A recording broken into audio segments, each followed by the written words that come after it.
In The Hero with a Thousand Faces, Joseph Campbell introduces the concept of the monomyth, an overarching plot pattern that many stories across the world and throughout history adhere to.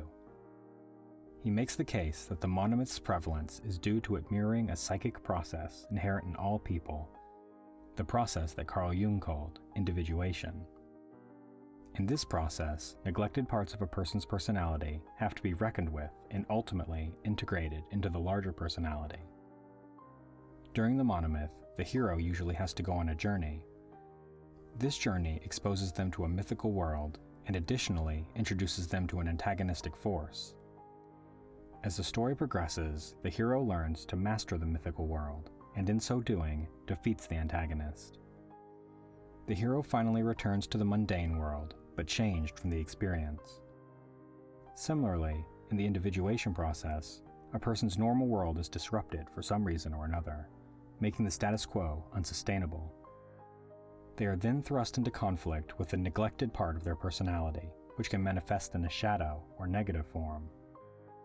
Eventually, the neglected part is integrated into their larger personality, and they can return to the world they were used to.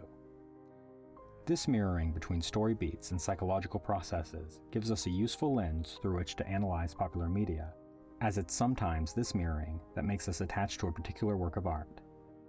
Today we'll be analyzing the movie Jaws through this lens, and seeing what it has to say about our relationship to aggression.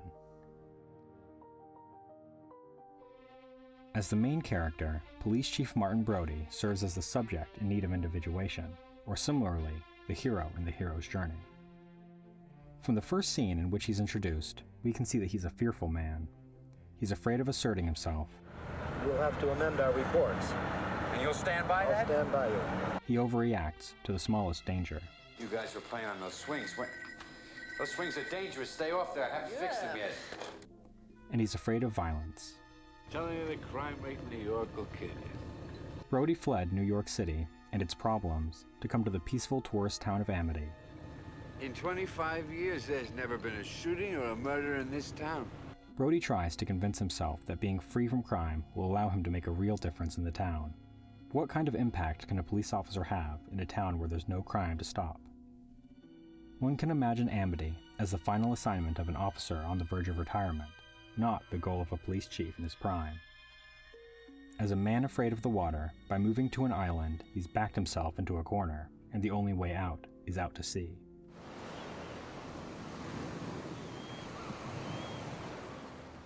The ocean oftentimes serves as a powerful symbol of the unconscious, those parts of ourselves that we cannot or will not understand.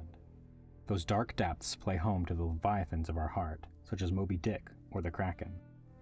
But the enduring myth of Atlantis shows that we believe an enlightenment can also be found there, if we would only venture forth. We can interpret Brody's fear of the water as a reluctance to explore what might be in those depths, the depths of his unconscious. But as we'll soon see, if he won't go to it, the terror will come to him.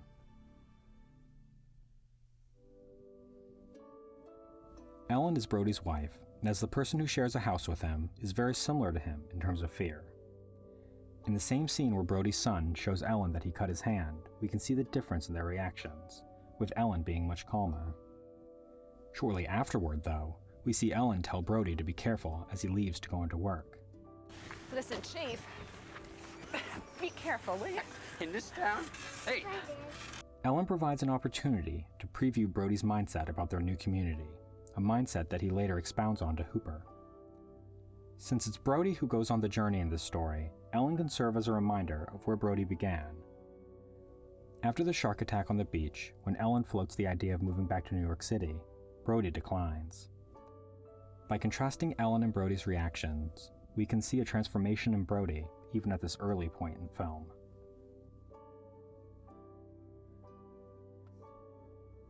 If a part of the personality is neglected enough, it can re-emerge in a shadow form, which acts destructively towards a person.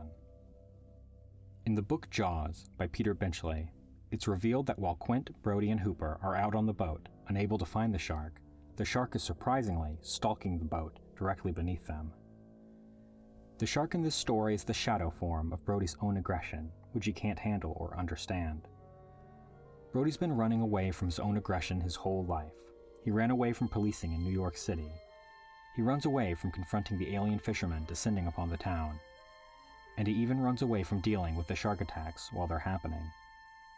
But this shark will always come for him in the end. It's his shark.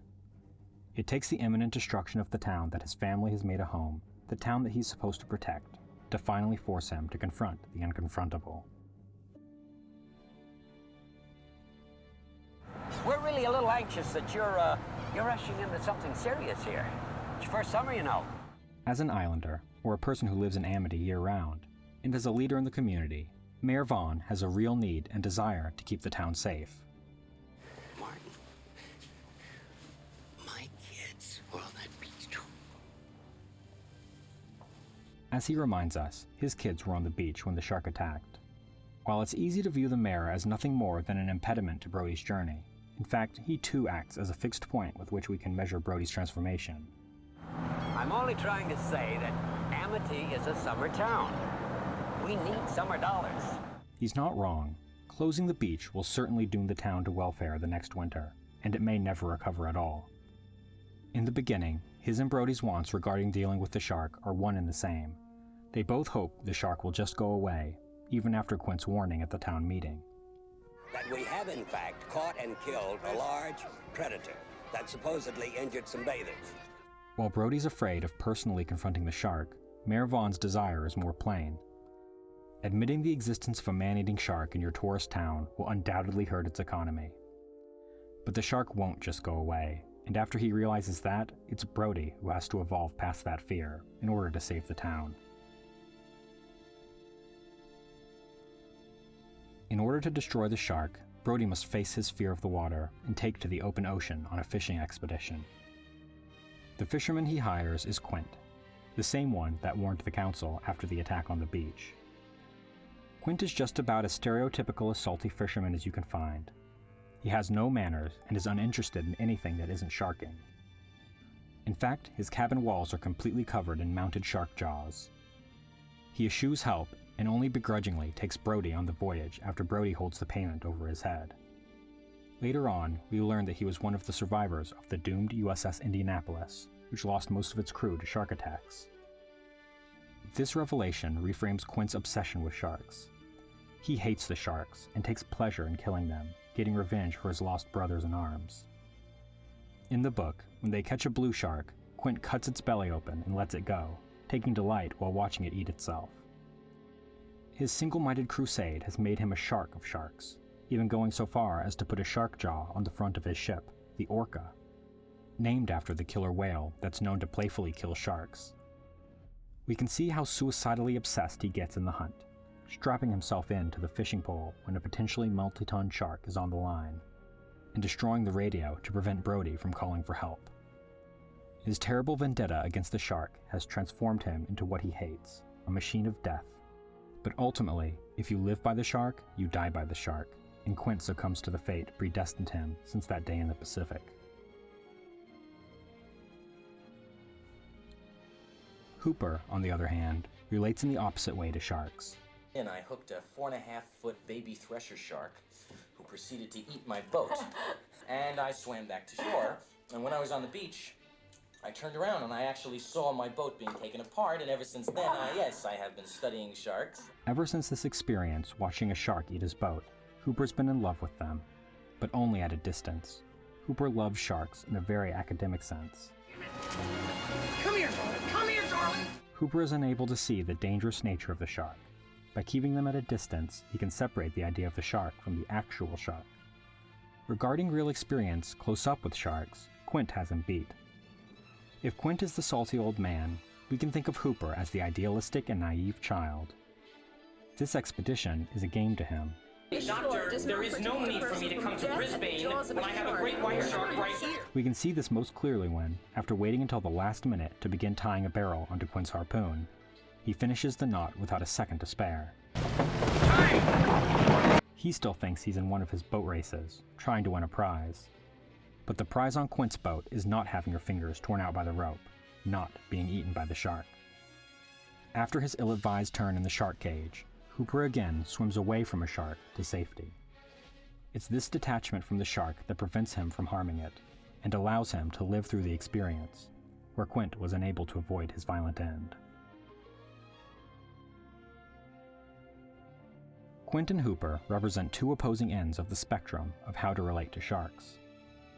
Both of them had an experience involving sharks in the past that's defined their personalities. Quint's has turned him into a person so full of hate and vengeance that he more resembles a shark than a man.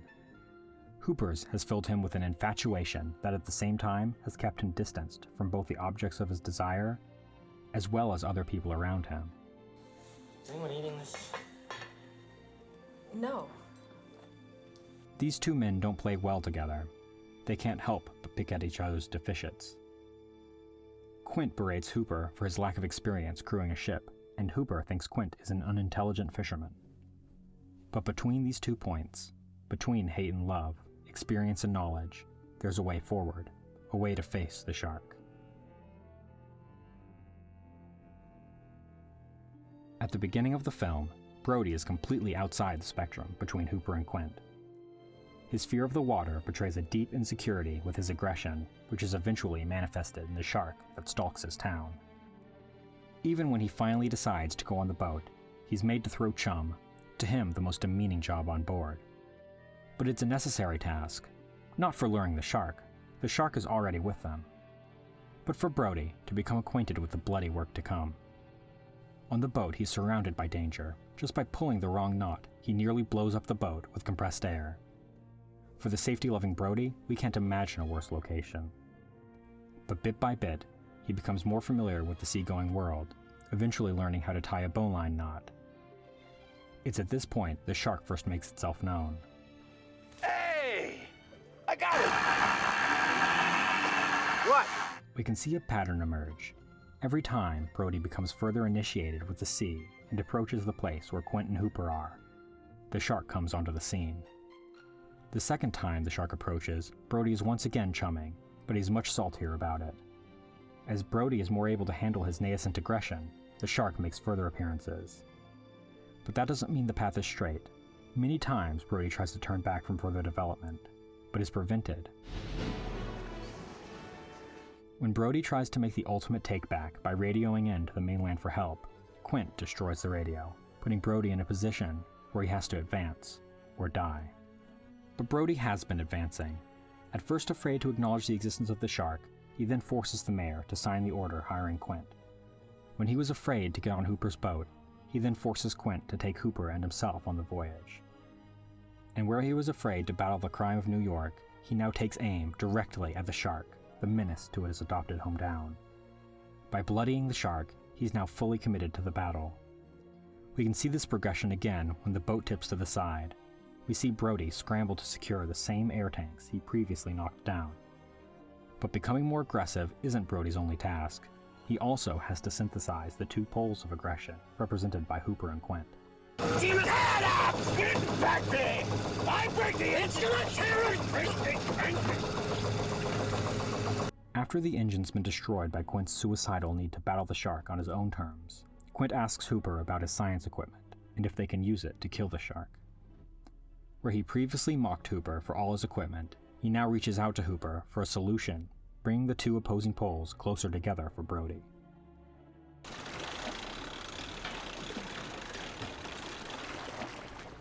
With Hooper's cage destroyed and Hooper missing, Brody can see that neither Quint nor Hooper's approaches alone can destroy the shark. With all these elements in close proximity, and the need for a new approach made clear, the shark attacks. Up to this point, we could always count on 2 things. Brody won't go in the water, and the shark won't come out. But now the shark has crossed the barrier between the unconscious and the conscious, and Brody is sinking into the deep. In this last moment, when all is almost lost, Brody must integrate the shark, or die in the attempt. But what does Brody need from the shark? If the shark, with its rampage of death and destruction, represents the negative side of aggression, then the fight for the preservation of life represents the positive. With the combination of Quint's rifle and Hooper's air tank, Brody finally combines the opposites and gains access to the positive form of aggression. Ultimately, he conquers his stalking shadow by taking it into himself. I think Jaws can tell us a lot about ourselves and our place in the world. We often think about human attributes, like aggression, as completely negative, that they have no place in our society. But we often overlook the positive aspects of these attributes, and how they've allowed us to advance as a people. Any part of our nature we try to suppress will only come back to haunt us as the worst version of itself. It pays to sit down and do the work, the great work, in understanding all the aspects of a thing, instead of trying to throw it away. Only when we understand and accept these parts of ourselves can we be all we're meant to be. Like Brody, we can then swim through the water of life, unafraid of what lies below. I used to hate the water. I can't imagine why.